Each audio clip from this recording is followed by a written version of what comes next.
"Step out of the car," the cop ordered, his hand resting on his holster. The black man inside lowered the window, calm but watchful. "You shouldn't be in this type of neighborhood," the cop sneered. "I hope you haven't come here to sell off your cheap drugs or rob the rich men in this estate. Your type cannot afford a house here, and this is not some ghetto. I must search you." The man didn't move. "ID. Now," the cop barked. The man calmly reached into his jacket and pulled out a badge. "Special Agent Thomas Moore, FBI." The cop's expression dropped, color draining from his face. Thomas stepped out of the car. "Now, officer, let's talk about why you stopped me. Where are you watching this story from? Tell us in the comments. And if you believe that no one should be labeled wrongly because of the color of their skin, subscribe to this channel to show your support for justice. Your support means more than you know, and it will go a long way toward spreading awareness." Officer Daniels cruised slowly through the quiet streets of an upscale neighborhood. The manicured lawns, high gates, and luxury cars lining the driveways reflected wealth and privilege. It was a place where everything seemed orderly and predictable. So when he spotted an unfamiliar black man driving a regular car through the area, his suspicions immediately flared. Officer Daniels narrowed his eyes, watching the vehicle carefully as it passed.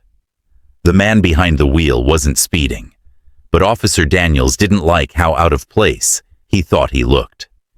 He gripped the steering wheel tighter, his mind jumping to assumptions. "What's he doing here?" Officer Daniels muttered to himself.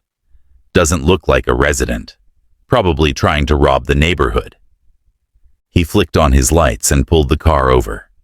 Stepping out of his small patrol car, Officer Daniels adjusted his belt and approached the driver's side window. His posture was rigid, his tone sharp. "License and registration," Officer Daniels ordered, not offering a greeting. His eyes scanned the man, noting the suit jacket and calm expression. Something about the man's composure irritated him. "You don't look like you belong around here," Officer Daniels added, his voice edged with suspicion. "What brings you to this neighborhood?" The man calmly handed over his documents, saying nothing yet.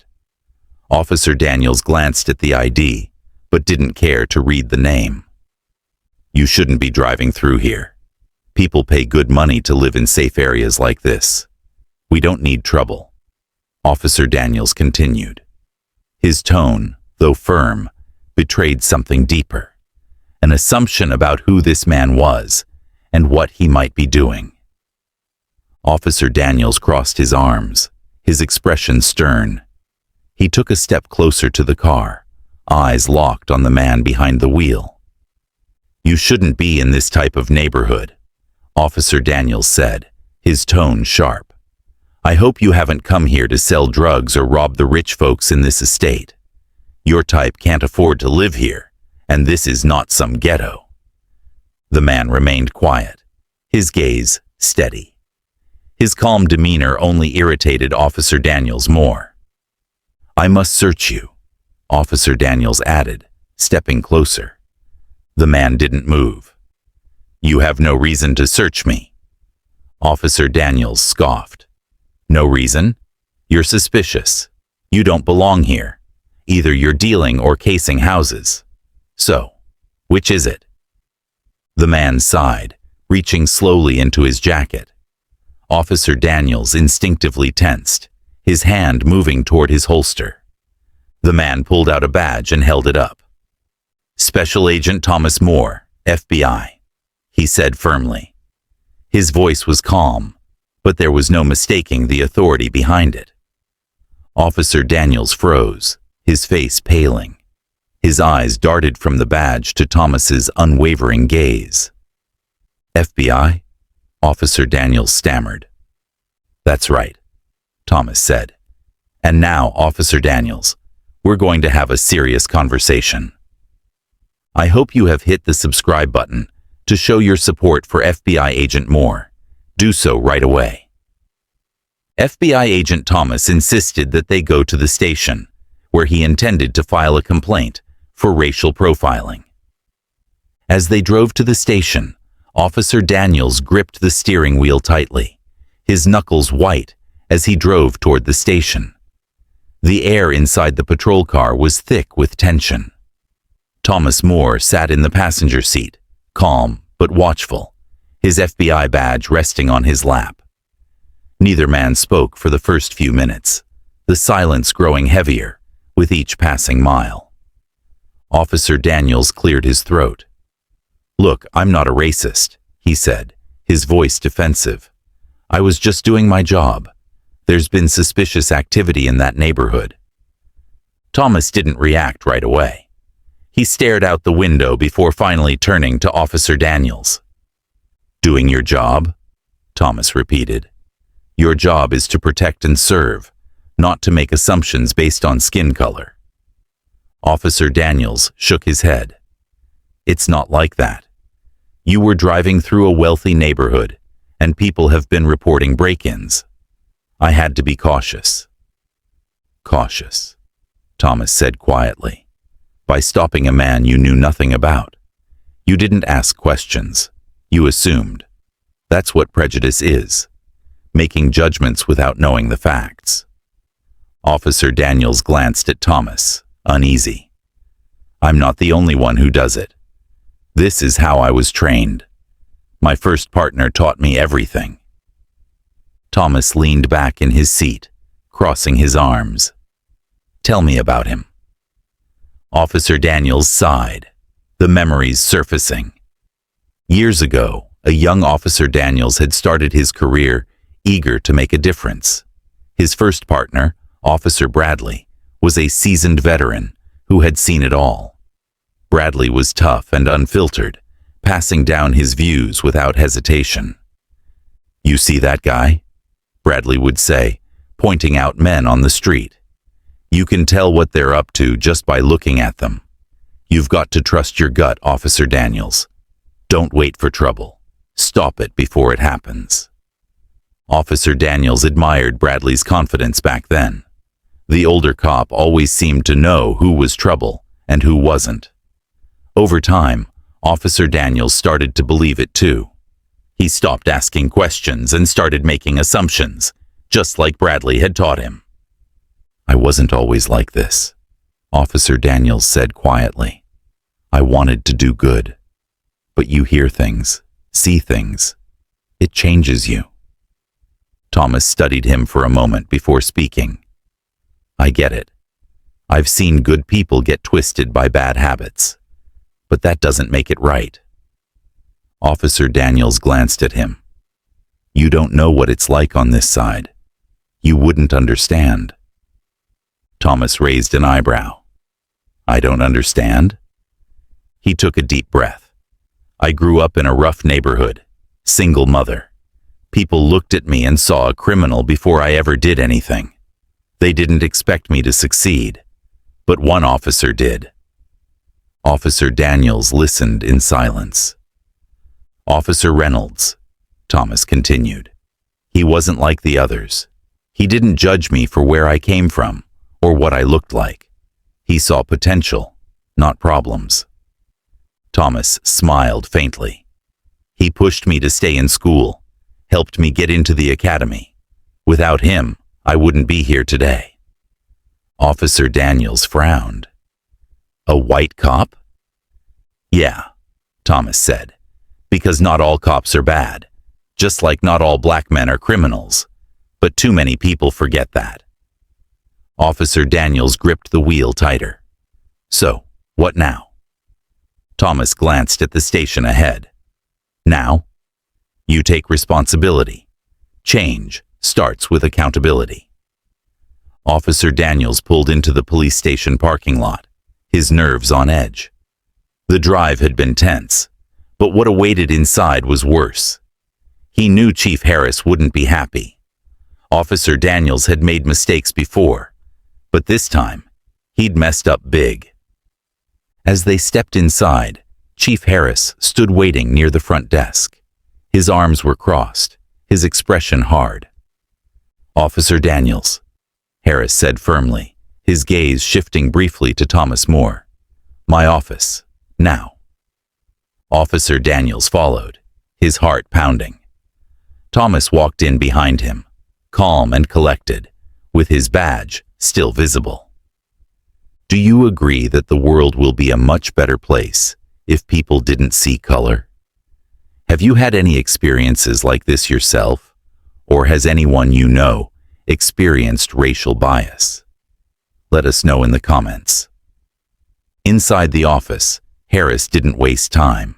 He sat behind his desk and gestured for the two men to sit. Officer Daniels hesitated but sat down, feeling the weight of Harris's stare. "Special Agent Moore," Harris said, nodding toward Thomas. "I received a call from your supervisor. I know who you are and why you're here." Officer Daniels shifted uncomfortably in his seat. "Chief, Harris raised a hand to silence him. "Not a word, Officer Daniels.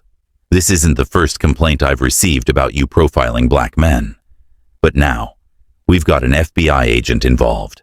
You've put this entire department under scrutiny." Officer Daniels swallowed hard, shame washing over him.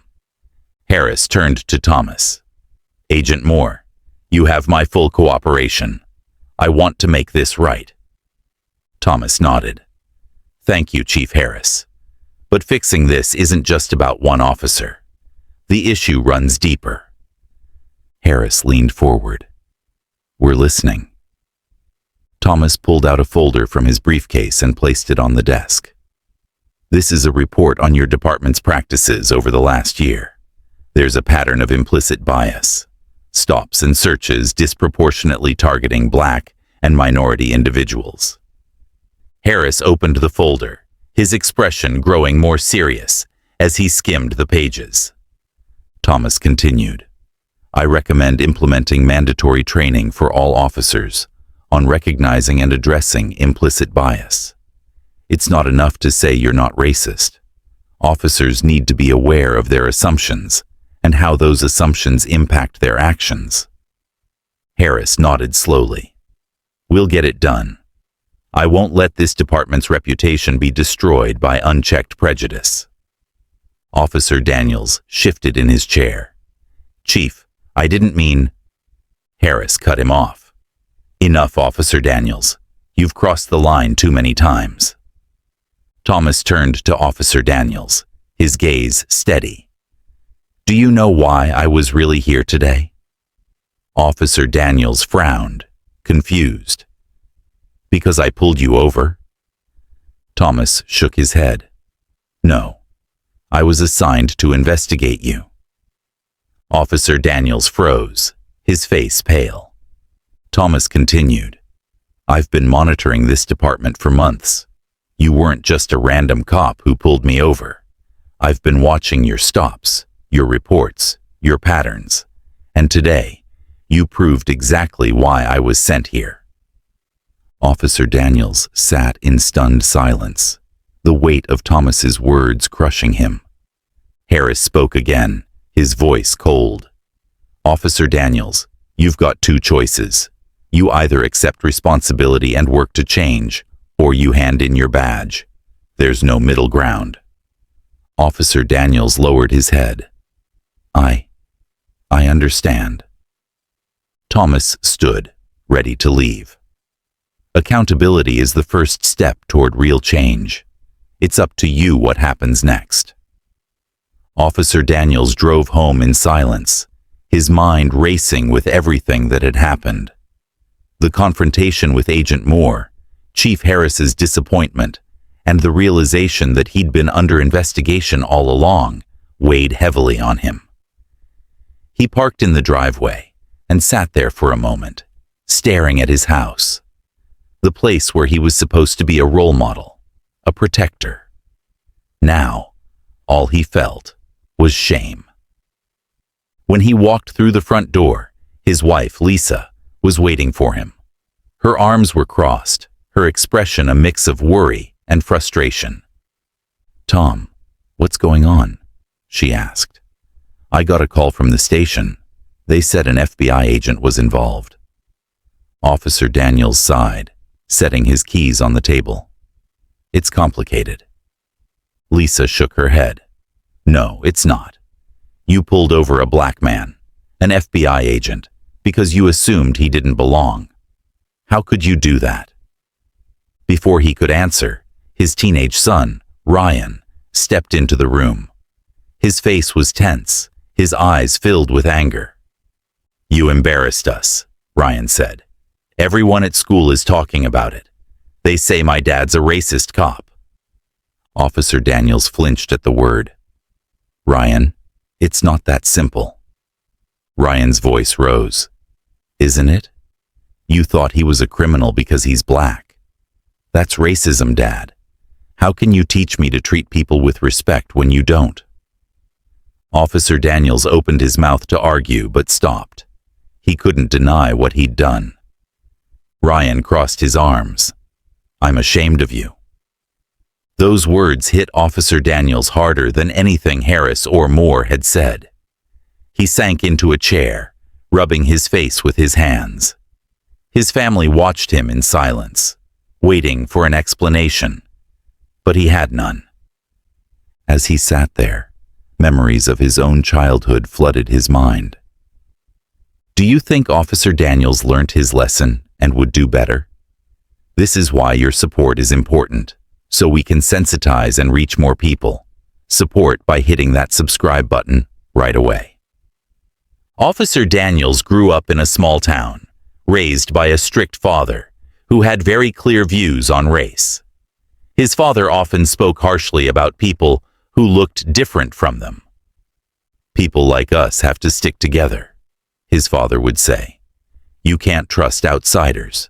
They don't share our values. They don't belong. They never will." Officer Daniels remembered sitting at the dinner table, listening to his father's words. At first, he didn't understand what his father meant, but over time, those ideas became part of him. He recalled a specific incident from his youth. His father had taken him to a store, and they saw a black man standing outside. His father immediately pulled Officer Daniels closer. "Stay away from people like that," his father whispered. "They bring trouble." At the time, Officer Daniels didn't question it. His father's voice carried authority, and Officer Daniels believed him. But now, as he sat in his own living room, facing his family's disappointment, he realized how deeply those beliefs had shaped him. Back in the present, Officer Daniels looked up at his wife and son.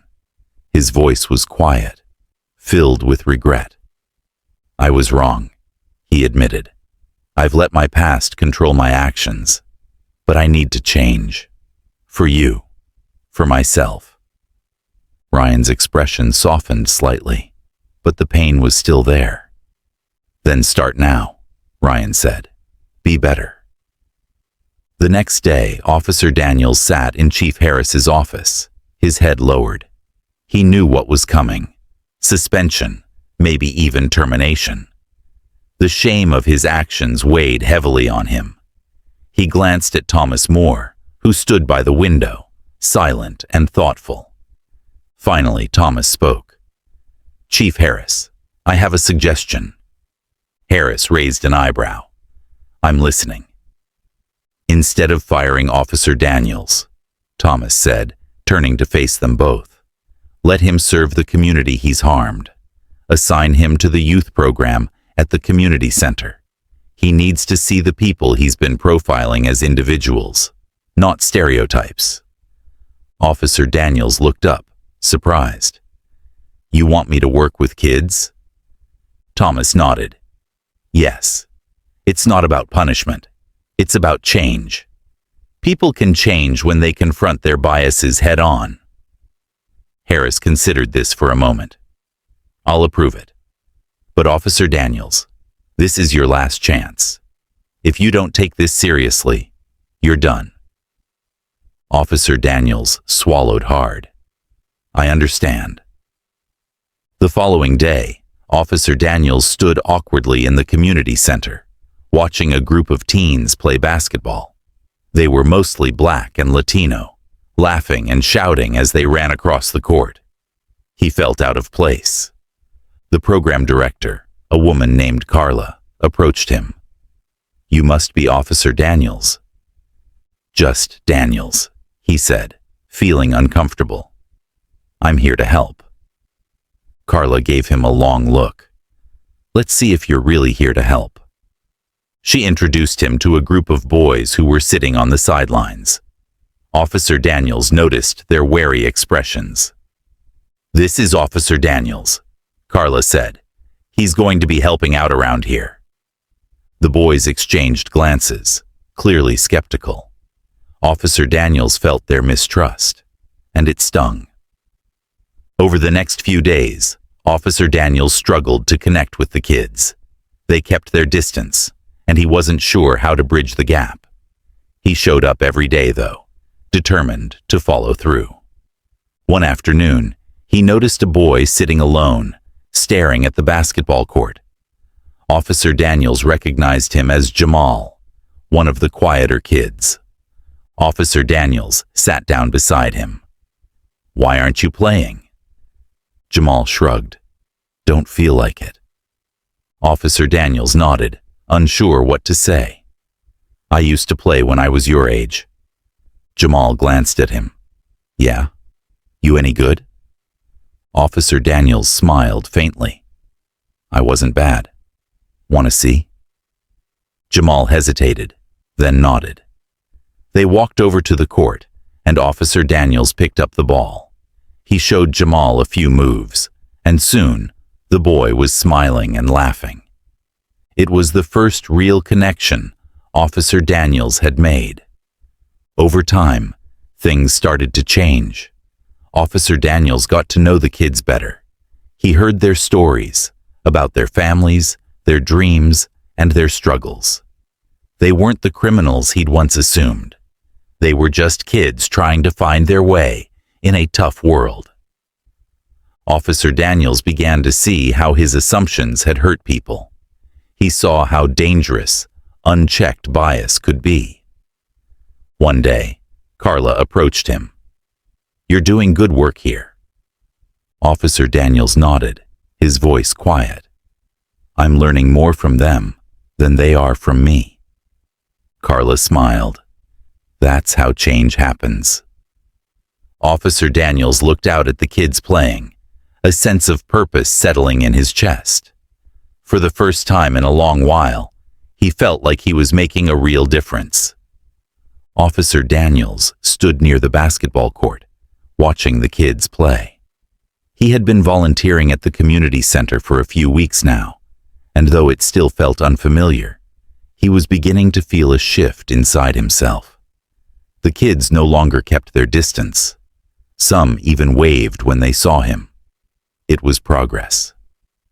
As he scanned the court, his eyes landed on a boy sitting on a bench, quietly tying his shoes.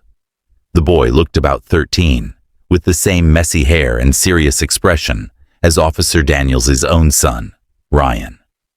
For a moment, Officer Daniels felt a pang of guilt, remembering Ryan's harsh words.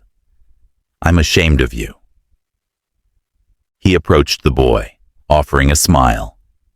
"Hey, you're not playing today?" The boy shrugged. "I don't really fit in with the others." Officer Daniels sat down beside him.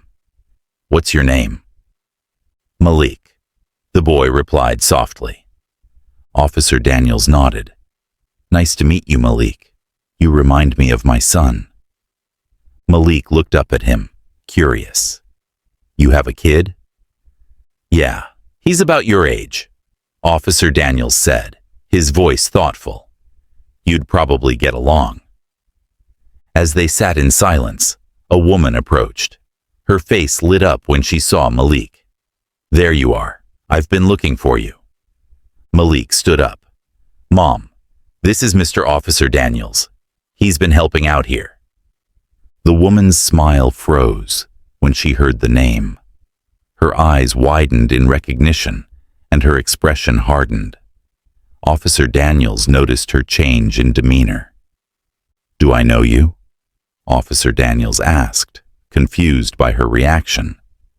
The woman's voice trembled with emotion. "You arrested my husband." Officer Daniels' heart sank. I don't remember." She stepped closer, her eyes brimming with tears. "Of course you don't. It was years ago. You pulled him over for no reason, accused him of being a drug dealer, and locked him up. He lost his job. We lost everything." Officer Daniels's chest tightened with guilt. He vaguely remembered the incident now, a routine stop that had escalated because of his assumptions. He had arrested a black man with no evidence, simply because he looked suspicious. "I'm sorry," Officer Daniels whispered. The woman shook her head, tears streaming down her face. "Sorry? Do you know what we've been through? My husband was innocent. He couldn't get his job back. We lost our home. We've been struggling ever since. And now I find you here, acting like you care about these kids." Officer Daniels stood, his shoulders slumped. "I was wrong. I didn't see it back then, but I see it now." Malik watched, confused and hurt. "Is that why Dad's been gone? Because of you?" Officer Daniels nodded slowly, unable to meet the boy's eyes.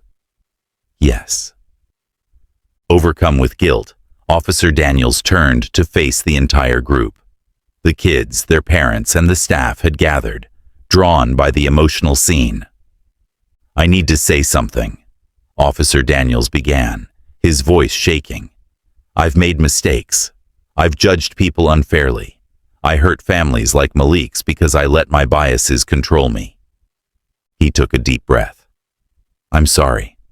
I can't undo the damage I've done, but I promise to do better. I will work every day to be part of the solution, not the problem." The room fell silent. Then, slowly, Malik's mother nodded, wiping her tears. "We'll see if you mean it." Officer Daniels looked at Malik. "I'll earn your trust too. I swear." The world is such a small place. You never know who you will meet in the future. You should treat all man with dignity and respect, no matter their color. If you agree, hit the subscribe button. Back at the office, Officer Daniels sat quietly in the office at the police station, his hands clasped on the desk. He had been back and forth between the community center and his regular duties for weeks now. The weight of everything he had done, and everything he had learned, sat heavily on his shoulders. Thomas Moore entered the room, calm and collected as always. He placed a file on the desk and took a seat across from Officer Daniels. For a moment, neither of them spoke. Finally, Officer Daniels broke the silence. "Agent Moore, I wanted to thank you." Thomas raised an eyebrow. "For what?" "For not pushing to have me fired," Officer Daniels said, his voice steady but reflective. "You gave me a chance to make things right. You didn't have to do that." Thomas leaned back in his chair. "I didn't do it for you." Officer Daniels nodded slowly. "I know. You did it for the people I hurt." Thomas studied him for a moment. "Have you learned anything?" Officer Daniels exhaled deeply. "A lot. More than I ever thought I would. I used to think I knew people, that I could judge them by what they looked like or where they came from. I've realized how wrong I was, and I've seen the damage those assumptions can cause." Thomas gave a small nod. "It's good that you see that now, but learning isn't a one-time thing. Change isn't a switch you flip. It's a process, a continuous one." Officer Daniels met Thomas's gaze. "I get that. I know I've got a long way to go." Thomas stood and adjusted his jacket. It's not about being perfect. It's about being better than you were yesterday. And if you're serious about making that change, you need to hold yourself accountable every day. Officer Daniels rose to his feet as well, extending a hand. I will. Thank you for helping me see that. Thomas shook his hand. Don't thank me. Just keep going. As Thomas turned to leave, Officer Daniels called out, Agent Moore, why did you give me a second chance? Why not just report me and move on? Thomas paused at the door, glancing back. Because someone once gave me a second chance, and it changed my life. With that, Thomas walked out, leaving Officer Daniels alone with his thoughts. Biases are something we all have. They come from our upbringing, our experiences, and the world around us. But it's how we confront those biases that defines who we are. Officer Daniels made mistakes, big ones. But recognizing those mistakes is the first step toward change. Justice isn't about perfection. It's about accountability. It's about learning from our actions and doing better. Justice starts with accountability. Change starts with us. Did you learn anything in this story? Has it shaped you in any way? If it has, let us know what you learned in this story in the comments. For justice and accountability, hit the subscribe button to support the movement and turn on post notifications so you don't miss the next story when it drops. See you soon.